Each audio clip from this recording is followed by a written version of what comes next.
46과 전 세계에서 자신의 양들을 불러 모으기 위해서 고난과 죽임을 당하셨습니다. 이 말은 스스로함이 아니요 그의 대제사장이므로 예수께서 그 민족을 위하시고 그 민족만을 위하실 뿐 아니라 흩어진 하나님의 자녀들을 모아 하나가 되게 하기 위해서 죽으실 것을 미리 말함이러라. 또 이 우리의 들지 아니한 다른 양들이 내게 있어 내가 인도하여야 할 터이니 저희도 내 음성을 듣고 한 무리가 되어 한 목자에게 있으리라. 나귀도 자신이 하는 말을 모른 채 하나님을 대신하여 말할 수 있습니다. 설교자나 제사장 마찬가지입니다. 그런데 예수님께서 목숨을 건 재판을 받으실 당시 이스라엘의 대제사장이었던 가야바가 그랬습니다. 그는 자신이 하는 말을 제대로 알지 못한 채 이스라엘의 지도자들에게 이렇게 말했습니다. 한 사람이 백성을 위하여 죽어서 온 민족이 망하지 않게 되는 것이 너희에게 유익한 줄을 생각지 아니하는도다. 이 말에는 이중의 의미가 담겨 있습니다. 가야바의 뜻은 유대인의 반란죄로 몰려 로마인들에게 멸망당하느니 차라리 예수를 죽이는 편이 낫다는 것이었습니다. 그러나 하나님께서는 또 다른 뜻을 가지고 계셨습니다. 그래서 성경은 이렇게 말합니다. 이 말은 스스로함이 아니요 그의 대제사장이므로 예수께서 그 민족을 위하시고 또 그 민족만을 위하실 뿐 아니라 흩어진 하나님의 자녀들을 모아 하나가 되게 하기 위하여 죽으실 것을 미리 말함이러라. 예수께서도 다른 비유를 사용하여 같은 말씀을 하십니다. 흩어진 하나님의 자녀라는 말 대신 이스라엘의 우리에 들지 않은 다른 양들에 관해 말씀하신 것입니다. 이 우리에 들지 아니한 다른 양들이 내게 있어 내가 인도하여야 할 터이요 저희도 내 음성을 듣고 한 무리가 되어 한 목자에게 있으리라. 종교 지도자들이 예수님을 미워하고 죽게 한 이유 중 하나가 예수님이 인기가 많아지니까 이스라엘 사람들이 예수님을 왕으로 삼고자 했어요. 육신의 왕으로 삼고자 했다는 거예요. 즉 로마 제국의 식민지에 있었는데 예수님을 통해서 그 식민지에서 자유를 얻게 하는 그러한 왕, 인간적인 왕, 자신들에게 식민지의 지배를 벗어나게 할 수 있는 그러한 왕으로 믿고 있었다는 거예요. 그렇게 믿고 있다 보면은 백성들이 예수님을 추대해서 반란을 일으킬 것 같으니까 이제 유대인 종교 지도자들이 예수님을 잡아다가 죽게 한 거란 말이에요. 억울하게 누명을 씌워서.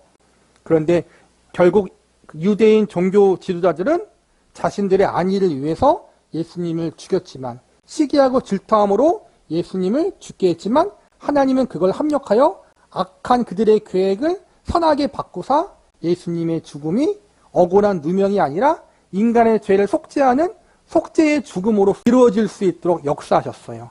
유대인들의 종교 지도자들이 예수님을 시기하고 예수님 미워해서 죽였지만 하나님은 그것까지도 합력해서 그분의 선을 이루신 거란 말이에요. 두 가지 표현 방식이 전부 놀랍습니다. 전 세계에 걸쳐 하나님께서 예수 그리스도로 말미암아 구원하기로 작정하신 사람들이 있음을 가르치는 것입니다. 흩어진 하나님의 자녀들이 있습니다. 이 우리에 들지 아니한 다른 양들이 있습니다. 이것은 하나님께서 당신의 아들을 위해 백성을 모으시는데 매우 적극적이심을 뜻합니다. 주님은 자기 백성에게 가서 사람들을 제자로 삼으라고 분부하시지만 친히 그들보다 앞서 가십니다. 자신의 사자들이 도착하기 전 먼저 백성을 택하여 두고 계십니다. 따라서 예수께서는 하나님이 친히 소유로 삼으신 다음 자기에게 오게 하신 회심자들에 관해서 이렇게 말씀하셨습니다. 아버지께서 내게 주시는 자는 다 내게로 올 것이요 내게 오는 자는 내가 결코 내어 쫓지 아니하리라.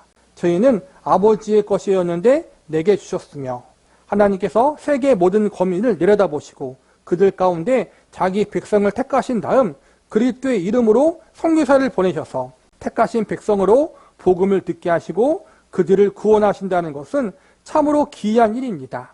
그들은 다른 방법으로 구원받을 길이 없습니다. 선교가 필수적입니다. 문지기는 그를 위하여 문을 열고 양은 그 음성을 듣나니 그가 자기 양의 이름을 각각 불러 인도하여 내느니라. 양들이 그의 음성을 아는 거로 따라오되. 그러니까 복음 증거, 전도와 선교가 참 놀라운 것이 하나님이 미리 앞서 가셔서 이미 택해 주셨다는 거예요. 예수님의 복음을 들으면 회심할 수 있도록 하나님이 모든 준비를 앞서서 다 준비하시고 계획하셨다는 거예요. 물론 한 번에 듣고 한 번에 증거해서 믿진 않겠죠? 그러나 하나님께서 역사하사, 섭리하사 어쨌든 한 번 듣고 두 번 듣다 보면은 그 복음의 씨앗이 마음에 심겨지거든요. 그게 하나님의 때에 뿌리를 내리고 열매를 맺을 수 있도록 하신다라는 거예요. 그 일을 하기 위해서 반드시 복음을 증거하는 사람이 필요하다는 거예요. 예수께서 양들이 자기 음성을 듣고 생명을 얻을 수 있도록 고난과 죽임을 당하셨습니다. 가야바는 이 점을 모른 채 한 사람인 백성을 위하여 죽어서 온 민족이 망하지 않게 되는 것이 너희에게 유익한 줄 생각지 아니하는도다라고 말한 것입니다. 예수께서는 양들을 불러 모으시기 위해 자기 목숨을 버리셨습니다. 양들이 착오 없이 그 음성을 듣도록 자기 자신의 피로써 하나님께 자비를 얻으셨습니다. 이 책을 읽은 당신에게도 그 자비를 내리시어 주님의 음성을 듣고 생명을 얻을 수 있도록 해달라고 하나님께 기도하시기를 간구합니다. 전 세계에 있는 하나님께서 택하신 자들을 구원하기 위해서, 여기서는 하나님이 택하신 양들을 불러 모으기 위해서, 우리는 알 수 없지만 하나님이 택하신 자들이 전 세계 곳곳에 있다는 거예요. 그리고 그들이 지금 믿기도 하지만 아직 믿지 않은 사람들도 있다. 예수님께서 2000년 전 십자가를 지신 것, 거기서 피를 흘리시고 생명을 내어주신 것, 부활하신 것, 이걸 우리가 예수님의 대속의 공로라고 부르는데, 그것을 받아들이고 믿고 구원받을 수 있도록 하나님께서 역사하신다는 거예요.